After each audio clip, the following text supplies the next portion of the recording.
L'enseignement d'aujourd'hui porte sur la recherche de sens, la recherche d'un sens à notre vie.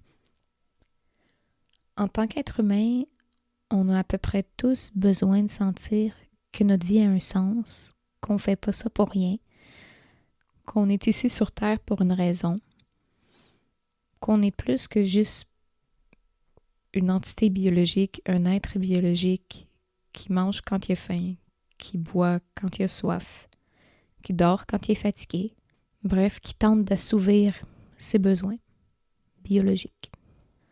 Parce que si la vie, c'est juste ça, d'être une entité biologique qui essaie d'assouvir ses besoins, alors à quoi bon la vie? À quoi ça sert d'avoir une vie comme ça? C'est quoi la valeur de la vie? La grande majorité des humains ont besoin de sentir que leur vie a une valeur plus que ça, qu'on n'est pas juste cette entité biologique-là qui assouvit ses besoins en attendant de mourir.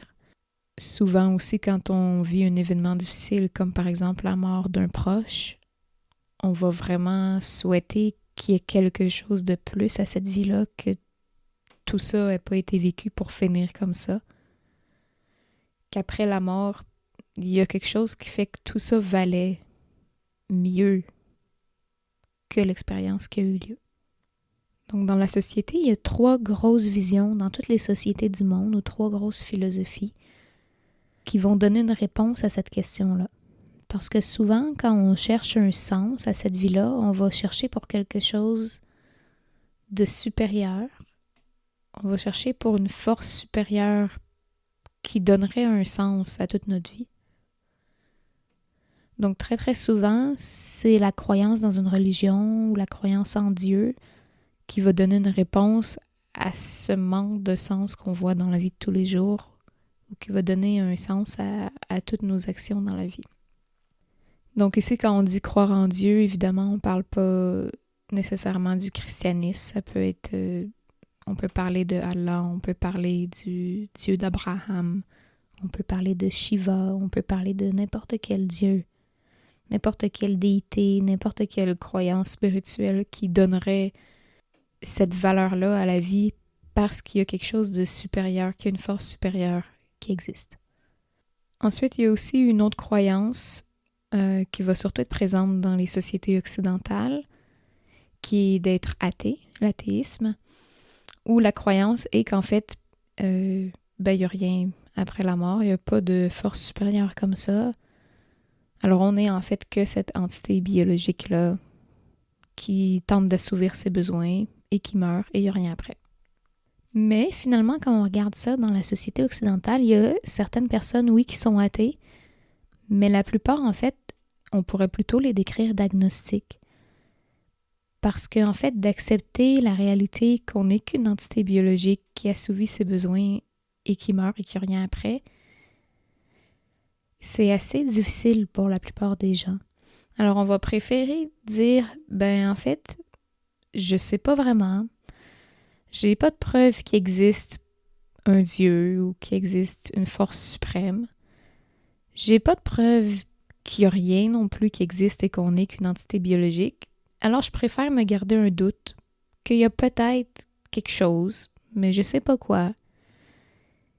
Et ça me donne un peu l'espoir que ma vie a peut-être plus de valeur que d'être juste un être biologique qui tente d'assouvir ses besoins. Donc revenons-en au fait que de croire en Dieu donne une signification à notre vie. C'est comme si Dieu ou la religion ou cette entité suprême-là est le symbole qu'on est plus qu'une entité biologique. Que le fait que Dieu existe donnerait de la valeur à notre vie. Ça nous donne quelque chose à s'accrocher qui fait que notre vie de tous les jours qui aurait sinon pas trop de valeur, finalement, on considère qu'elle vaut quelque chose.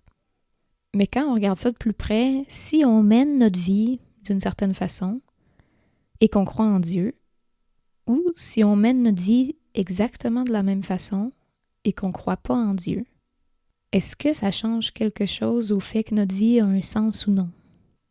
C'est vraiment étrange quand même que le fait qu'il y aurait une force suprême ou qu'il y aurait un Dieu ou notre croyance en Dieu donnerait à nos actions plus de valeur que si on les faisait sans qu'il y ait un Dieu.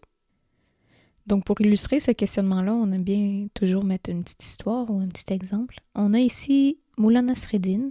On en a parlé dans un enregistrement précédent. Donc, Moula Nasreddin, qui est un personnage du folklore perse. Alors, ces histoires-là sont toujours un peu drôles et transportent un peu de sagesse ou un message pour nous faire réfléchir. Donc, Moula Nasreddin, dans cette histoire, a perdu ses clés. Alors, c'est le soir et il cherche ses clés sous un lampadaire. Et là, il y a un de ses élèves parce qu'il est professeur aussi, alors il y a un de ses élèves qui passe par là et qui le voit et qui dit « Oh, Moula, qu'est-ce que vous faites ici? Est-ce que vous cherchez quelque chose? Vous avez l'air de chercher quelque chose. » Alors le Moula lui répond « Oui, effectivement, j'ai perdu mes clés, je cherche mes clés, je peux pas retourner chez moi sans mes clés. » Donc l'élève se met à regarder un peu au sol avec lui et il lui demande « Ah, ok, ben je les vois pas ici, est-ce que vous vous souvenez la dernière fois que vous les avez vus, c'était où? » Alors le Moula dit « Oui, je me souviens, là, c'était en après-midi, c'était 500 mètres par là, dans les buissons, là. » Alors l'élève est un peu confus et lui demande « Mais je comprends pas, Moula, si vous avez perdu vos clés là-bas dans le buisson, pourquoi vous les cherchez ici? » Alors le Moula lui répond « Non, mais c'est parce que là-bas, il fait vraiment noir, alors qu'ici, j'ai de la lumière, je vois vraiment bien, ça va vraiment mieux pour chercher. » Donc voilà la petite histoire qui veut illustrer que souvent, quand on a une situation qui est plus confortable ou qu'on préfère d'une certaine façon, on va rester là, à chercher là, alors qu'en fait, la réponse n'est pas du tout là. Comme ici dans notre exemple, de chercher un sens à notre vie et d'aller le chercher dans un endroit où c'est pas ça qui va donner un sens à notre vie. Alors plutôt, la bonne façon de chercher un sens à notre vie, ce serait de se questionner nous-mêmes et de se demander qu'est-ce qui fait que ma vie telle qu'elle est n'a pas de sens? Qu'est-ce qui fait que je trouve que ça n'a pas de valeur? L'enseignement du Bouddha, ce qui nous amène à comprendre, c'est que tout ce qui est sujet à changement, à vieillir, à mourir, c'est pas quelque chose sur quoi on veut dépendre, parce que c'est pas quelque chose simplement qui va rester. On ne peut pas trouver un sens solide dans quelque chose qu'on va perdre. On ne peut pas construire quelque chose de solide sur des fondations temporaires qu'à tout moment vont briser ou vont tomber ou vont disparaître. Que tant et aussi longtemps qu'on continue de bâtir notre vie sur toutes les choses qu'on va perdre, c'est-à-dire finalement sur tout ce qui est matériel, qui inclut autant une carrière, l'argent, la famille, la sensualité, tout ce qui peut exister, qui va pas durer tout le temps. Que si c'est là qu'on cherche un sens à notre vie, ben ça va pas durer tout le temps, ça va tomber éventuellement. Et donc, dans le bouddhisme, pour donner vraiment un sens à sa vie, on va pas aller le chercher dans Dieu, on va pas aller le chercher dans la sensualité ou dans des avoirs matériels. On va aller à la recherche de la sagesse, on va aller à la recherche de la vérité. Et de continuer de s'accrocher à tout ce qu'on va perdre, de continuer de bâtir notre vie sur nos attachements, nos plaisirs, c'est un peu comme être Moula Nasreddin qui cherche ses clés sous le lampadaire alors qu'il les a perdues ailleurs. Et donc, ce que le bouddhisme dit, c'est que l'humain a le potentiel de faire face à lui-même pour se corriger, pour anéantir tous les kilesa qui peuvent l'habiter. C'est-à-dire que l'humain a le potentiel de mettre fin à toute la colère qui pourrait l'habiter. Il a le potentiel de mettre fin à la jalousie, à la tristesse, à l'égoïsme, entièrement. Et que de donner de la valeur à sa vie, c'est en fait de travailler à faire ça pour soi-même. Parce que la seule personne qui a le pouvoir de donner de la valeur à notre vie, de donner un sens à notre vie, ben c'est nous-mêmes avec nos actions.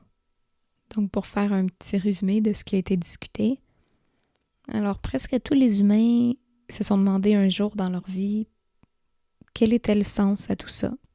Et cette recherche de sens-là est souvent arrivée sur une réponse spirituelle, c'est-à-dire sur une religion ou sur l'existence d'un Dieu.